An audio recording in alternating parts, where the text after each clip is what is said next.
I mean, first of all, that's an unfalsifiable thesis. I mean, and there are infinite numbers of unfalsifiable theses that you're not tempted to believe. And we could believe that we're in the Matrix, and I mean that you go down that path, and there's a lot that could be asserted by people who are sure we're in the Matrix and we're some alien civilization is simulating us on their hard drive.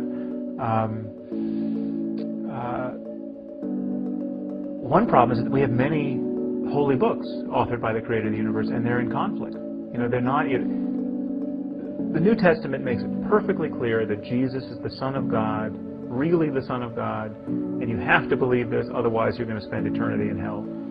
The Quran says twice that Jesus was not the Son of God, and anyone who believes he's the Son of God will spend eternity in hell.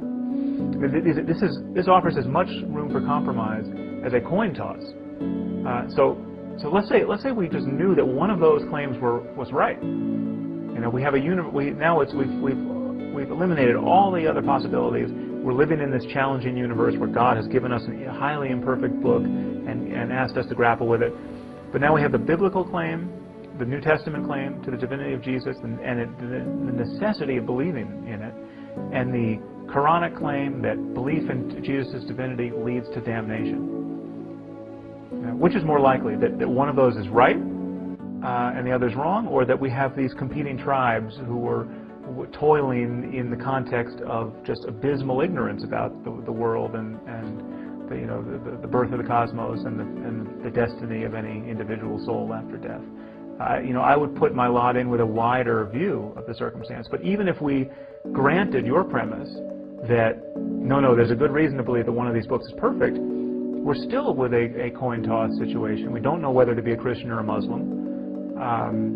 And we're noticing that people are choosing basically on the basis of accidents of birth. I mean, you're just accidentally born in Afghanistan, and then you choose to be a Muslim. And likewise with Christianity elsewhere,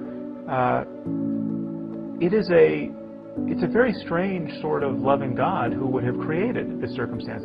By mere accident of birth, you are raised to believe that a certain book was and let's say rightly raised to believe that this book was the perfect book. But if you happen to be born in China, you go for centuries without hearing about this. It's a strange, for I think obvious reasons, a totally provincial and implausible scenario, and yet it's the scenario that most people believe in the 21st century.